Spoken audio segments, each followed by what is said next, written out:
ನಮಸ್ಕಾರ, ಕನಸು ನ್ಯೂಸ್ಗೆ ಸ್ವಾಗತ. ನಾನು ನಿಮ್ಮ ರಾಮಕೃಷ್ಣ ಸಿಡಿ. ಈಗ ವಾರ್ತೆಗಳ ವಿವರ.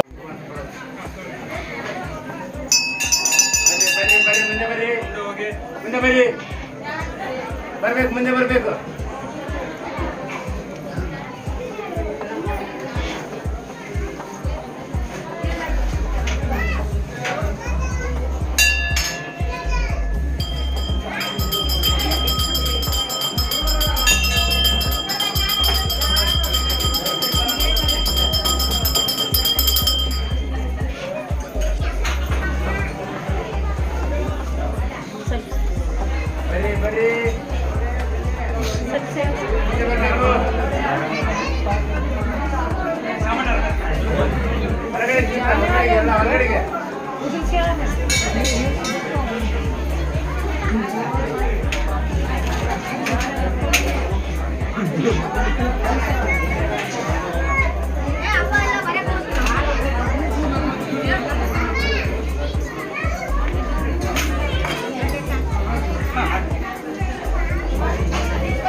ಮುಂದೆ ಬನ್ನಿ.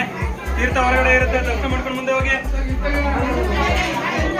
ಹೊರಗಡೆ ತೀರ್ಥ ಬರ್ತಾರೆ. ಹೊರಗಡೆ ತೀರ್ಥ ಹೋಗಿ ಮಂಗಳಾರತಿ ತಗೊಂಡು ಹೋಗಿ. ಇನ್ನೊಂದು ಅವಕಾಶ ಮಾಡಿಕೊಡ್ಬೇಕು ದರ್ಶನಕ್ಕೆ.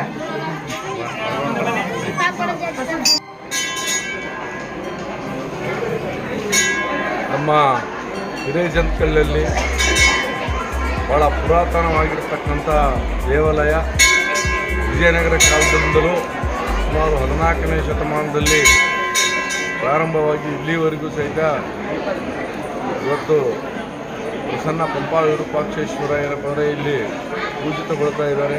ಅದೇ ರೀತಿಯಾಗಿ ಪಾರ್ವತಿ ದೇವಿ ಸಹ ಒಳಗಡೆ ಸ್ಥಾಪನೆ ಇದೆ. ಇನ್ನೂ ಅನೇಕ ದೇವಗಣಗಳ ಒಂದು ಮೂರ್ತಿಗಳು ಸಹಿತ ನಮ್ಮ ದೇವಸ್ಥಾನದಲ್ಲಿ ಇರ್ತವೆ. ಹಾಗೆ ಇದನ್ನು 14ನೇ ಶತಮಾನದಲ್ಲಿ ಪ್ರಾರಂಭವಾಗಿರ್ತಕ್ಕಂಥ ಉತ್ಸವ ಇವತ್ತಿನವರೆಗೂ ನಡೆದುಕೊಂಡು ಬರ್ತಿರ್ತಕ್ಕಂಥ ಈ ನಾಡಿನ ಪುಣ್ಯ, ಈ ನಾಡಿನ ಭಾಗ್ಯ ಅಂದರೆ ತಪ್ಪಾಗಲಿಕ್ಕಿಲ್ಲ. ಎಲ್ಲ ಕಾಲದಲ್ಲಿ ಸಹಿತ ಸಮೃದ್ಧವಾಗಿರ್ತಕ್ಕಂಥ ಈ ನಾಡು, ಯಾಕಂದರೆ 14ನೇ ಶತಮಾನದಲ್ಲಿನೇ ನಮ್ಮ ವಿಜಯನಗರ ಕಾಲುವೆಗಳ ಮುಖಾಂತರ ಈ ಭಾಗದಲ್ಲಿ ನೀರಾವರಿಯಾಗಿ ಈ ನಾಡು ಸಮೃದ್ಧಿ ಬಂದಿರತಕ್ಕಂಥ ನಾಡು. ಹಾಗಾಗಿ ಇವತ್ತು ನಮ್ಮ ಪಂಪಾ ವಿರೂಪಾಕ್ಷೇಶ್ವರನ ಒಂದು ಕೃಪೆಯಿಂದ ಎಲ್ಲರೂ ನೆಮ್ಮದಿಯಿಂದ ಇರ್ತಕ್ಕಂಥದಕ್ಕೆ ಆತನ ಒಂದು ಆಶೀರ್ವಾದ.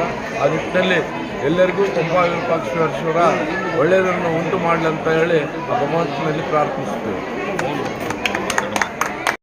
ಪಂಪಾ ವಿರೂಪಾಕ್ಷೇಶ್ವರ ರಥೋತ್ಸವ ಇಂದು ಪ್ರತಿ ವರ್ಷದಂತೆ ಈ ವರ್ಷವೂ ಸಹಿತ ಅದ್ದೂರಿಯಾಗಿ ಜರುಗುತ್ತದೆ.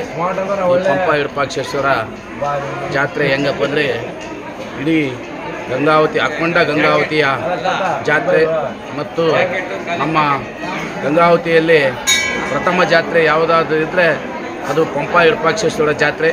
ಈ ಜಾತ್ರೆ ಐತಿಹಾಸಿಕವುಳ್ಳಂಥ ಜಾತ್ರೆ, ವಿಜಯನಗರ ಸಾಮ್ರಾಜ್ಯದ ಕಾಲದಿಂದ ಬಂದಿರುವಂಥ ಜಾತ್ರೆ ಆಗಿರೋದ್ರಿಂದ ಇದು ಎಲ್ಲರಿಗೂ ಪಂಪಾ ವಿರೂಪಾಕ್ಷೇಶ್ವರ ಸುಖ ಸಂಪತ್ತು ಸಮೃದ್ಧಿ ಆರೋಗ್ಯವನ್ನು ಕೊಟ್ಟು ಎಲ್ಲರನ್ನು ಕಾಪಾಡಲಿ ಅಂತೇಳಿ ಆ ಭಗವಂತನಲ್ಲಿ ಪ್ರಾರ್ಥಿಸ್ತೀವಿ.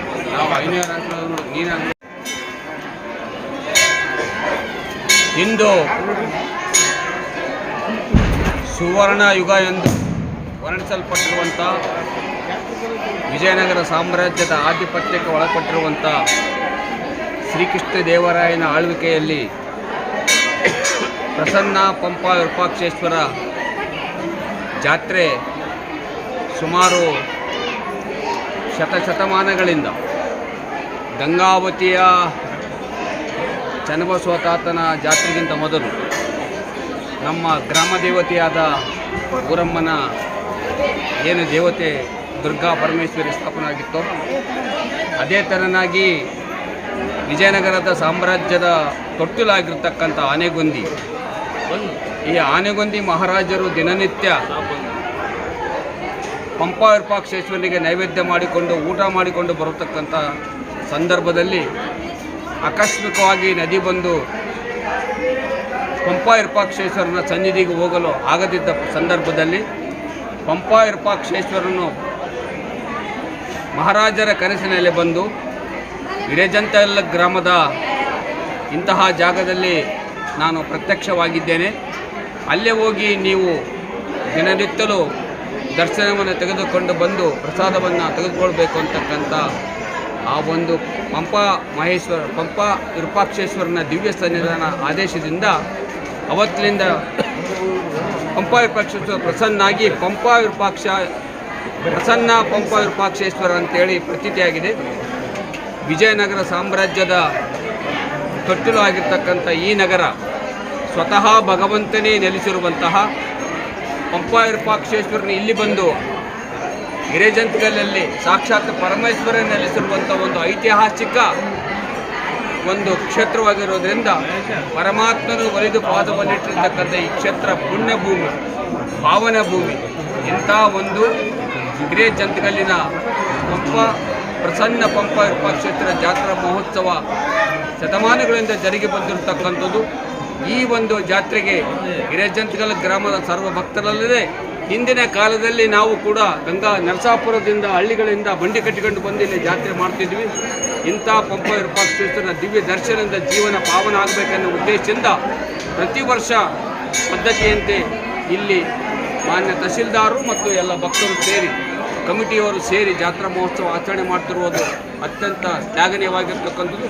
ಈ ಸಂದರ್ಭದಲ್ಲಿ ಆಯವ ಪಂಪಾಬೈಶ್ವರ ನಮಗೆ ಒಳ್ಳೆಯದನ್ನು ಕರುಣಿಸಲಿ ಅಂತೇಳಿ ನಾನು ಬೇಡಿಕೊಂಡು ಎಲ್ಲರಿಗೂ ಒಳ್ಳೆಯದಾಗಲಿ ಅಂತ ಹಾರೈಸುತ್ತೇನೆ. ಎಲ್ಲರ ಆರಾಧ್ಯ ದೇವ ವಿಜಯನಗರ ಸಾಮ್ರಾಜ್ಯದ ಒಂದು ಹೆಬ್ಬಾಗಿಲು ಅಂತ ಏನು ಕರಿತೀವಿ ನಾವು. ಇವತ್ತು ಹಿರೇಜಂತಕಲ್ ಭಾಗದಲ್ಲಿ ಶ್ರೀ ಪ್ರಸನ್ನ ಪಂಪಾ ವಿರೂಪಾಕ್ಷೇಶ್ವರ ಜಾತ್ರಾ ಮಹೋತ್ಸವ ನಡೆಯುವ ಜೊತೆಗೆ ಪ್ರಥಮವಾಗಿ ಎಲ್ಲರಿಗೂ ಶುಭಾಶಯಗಳನ್ನು ಕೋರುವುದರ ಜೊತೆಗೆ ಇವತ್ತು ಒಂದು ಐತಿಹಾಸಿಕ ಹಿನ್ನೆಲೆ ಉಳ್ಳಂಥ ಜಾತ್ರೆ ಶ್ರೀ ಪಂಪಾ ವಿರೂಪಾಕ್ಷೇಶ್ವರ ಸ್ವಾಮಿ ಜಾತ್ರೆ ಅನ್ನುವಂಥ ಮಾತನ್ನು ಹೇಳೋದ್ರ ಜೊತೆಗೆ ನಮಗೊಂದು ಸಂಸ್ಕೃತಿ, ಸಂಪ್ರದಾಯ, ಒಂದು ಪರಂಪರೆ ಇದೆ. ಆ ಪರಂಪರೆಯನ್ನು ಉಳಿಸ್ಕೊಂಡು ಹೋಗುವಂಥ ಒಂದು ಕಾರ್ಯವನ್ನು ಎಲ್ಲ ಭಕ್ತರು ಮತ್ತು ವಿಶೇಷವಾಗಿ ತಾಲೂಕು ಆಡಳಿತ ಮಾಡ್ತಾ ಇದೆ ಅನ್ನುವಂಥ ಮಾತನ್ನು ಈ ಸಂದರ್ಭದಲ್ಲಿ ಹೇಳೋದ್ರ ಜೊತೆಗೆ ಎಲ್ಲರಿಗೂ ಸಹಿತ ಪಂಪಾ ವಿರೂಪಾಕ್ಷೇಶ್ವರ ಸ್ವಾಮಿ ಜಾತ್ರಾ ಮಹೋತ್ಸವ ಶುಭಾಶಯಗಳನ್ನು ಕೋರ್ಲಿಕ್ಕೆ ಬಯಸ್ತಾರೆ. ಶ್ರೀ ಪ್ರಸನ್ನ ಪಂಪಾ ವಿರೂಪಾಕ್ಷೇಶ್ವರ ದೇವಸ್ಥಾನದ ಜಾತ್ರಾ ಮಹೋತ್ಸವ ಅಂದಿನಿಂದ ಇಂದಿನವರೆಗೂ ಸಹಿತ ಚಾಚು ತಪ್ಪದೆ ನಡೀತಾ ಬಂದಿದೆ. ಗಂಗಾವತಿ ತಾಲೂಕಿನಲ್ಲಿಯೇ ಅತ್ಯಂತ ಇತಿಹಾಸವನ್ನು ಹೊಂದಿರತಕ್ಕಂಥ ಈ ದೇವಸ್ಥಾನದ ಜಾತ್ರಾ ಮಹೋತ್ಸವಕ್ಕೆ ಸುತ್ತಮುತ್ತಲಿನ ಎಲ್ಲ ಹಳ್ಳಿಗಳ ಜನತೆ ಬಂದು ಪಂಪಾ ವಿರೂಪಾಕ್ಷೇಶ್ವರನ ಕೃಪೆಗೆ ಪಾತ್ರರಾಗ್ತಾಯಿದ್ದಾರೆ. ಈಗ 5ವರೆಗೆ ಮಹಾರಥೋತ್ಸವ ಜರುಗ್ತಾ ಇದೆ. ಪ್ರಸನ್ನ ಪಂಪಾ ವಿರೂಪಾಕ್ಷೇಶ್ವರನ ಕೃಪಾಶೀರ್ವಾದ ಎಲ್ಲ ಭಕ್ತರ ಮೇಲೆ ಇರಲಿ ಅಂತೇಳಿ ದೇವರಲ್ಲಿ ಪ್ರಾರ್ಥಿಸ್ತಾ ಇದ್ದೀವಿ.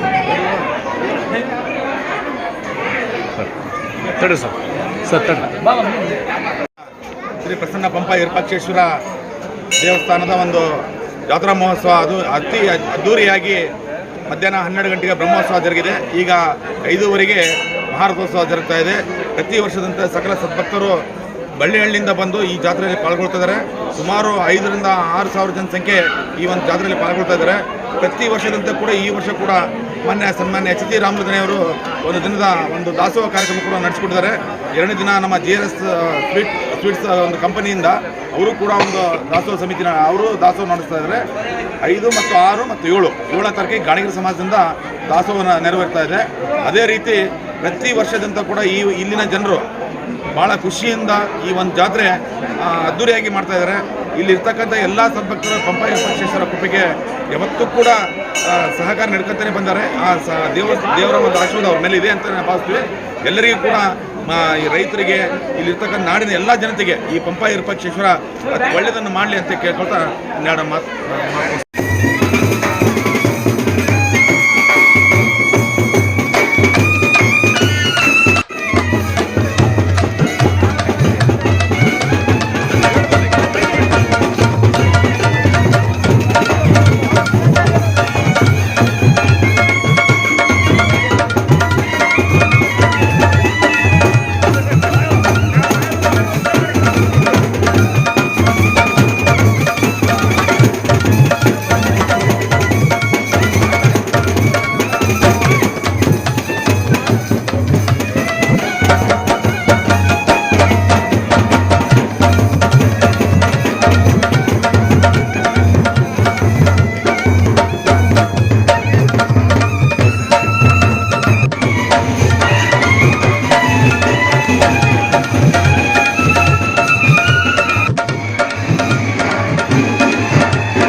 ಮುಂದಿನ ವಾರ್ತೆಗಳೊಂದಿಗೆ ಭೇಟಿಯಾಗೋಣ. ನಮಸ್ಕಾರ.